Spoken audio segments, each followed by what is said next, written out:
Hey guys, welcome back to the channel. I hope that you are having a fantastic day, and I want to say thank you for clicking play on our video. Thank you for following this channel and just tapping into the information that we have to provide. I want to take today to read a little note that I received from a principal of a middle school.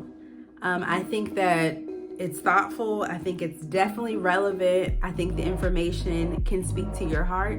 And so for those of you who are parents of middle school students or upper elementary students, I want you to be able to tap in and just listen and really feel encouraged and empowered as the parent. I know that this time is really unique in that you are a parent and a teacher of your own children or a co-teacher, that you are managing virtual learning, that you are having to adapt and really change around the way that you do things in your home.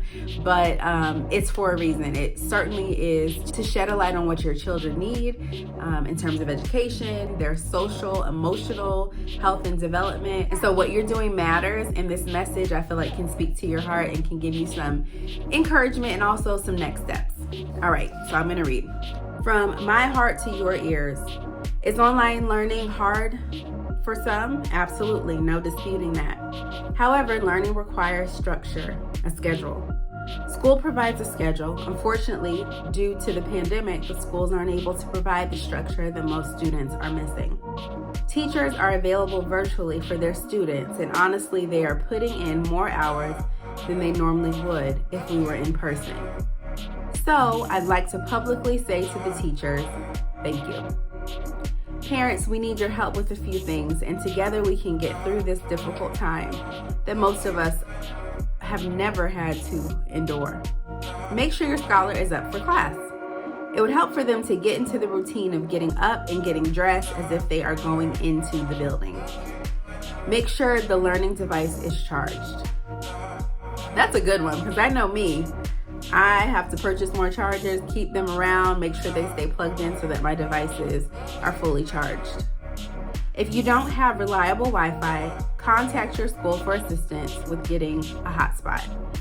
And that's a great suggestion because a lot of different organizations, businesses, schools, and districts are providing Wi-Fi hotspots, and so you're able to really tap into what your student needs. If they're learning virtually, obviously they're going to need some type of internet capacity, and so the schools are really working to get that into your homes. Ask your scholar what assignments they turn in each day. That is key because sometimes work can be completed. This is in class as well.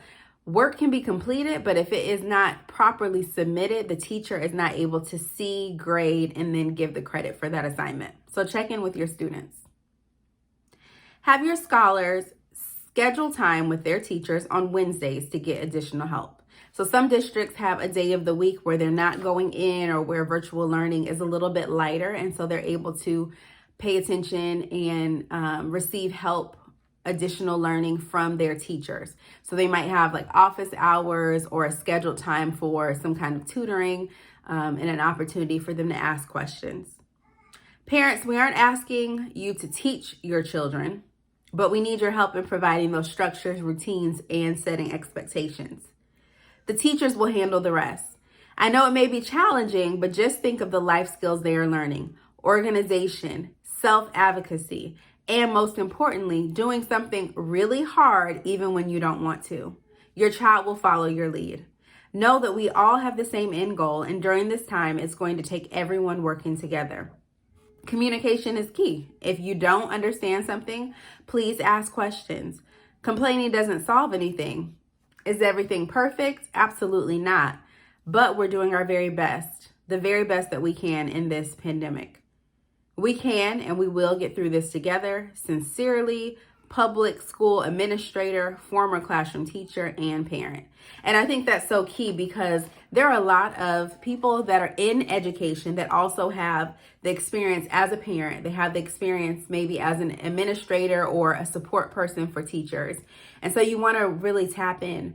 Two things that were mentioned at the end I think are very important is communication and leading by example. So ask questions, push in, send emails, get the answers to your questions, and feel free to ask for additional support. That's a part of why supplemental education exists, right? We founded it to help, to assist with you as a parent, helping you to get the resources, the communication, and possibly be a liaison for you and the teacher to benefit the student. The other thing is leading by example. So if you are managing your time, if you're staying organized, if you're asking questions and following up on those questions with your child, they are going to know that you value and that you appreciate and prioritize their education. And they're definitely, absolutely going to follow your lead.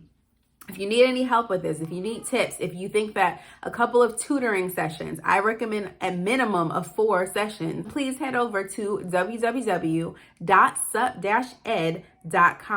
We'll book you for a consultation. This month, we have 15-minute free mini sessions so that you and your child can really see what it looks like to engage in one-on-one tutoring virtually. We want to make sure that there's growth. We want to make sure that there's development, that you are setting a high expectation for your child, for yourself, and for us. You're doing a good job. You're doing the best that you can. And as you see areas to improve, reach out, get the support that you need, and we'll see you soon. Bye.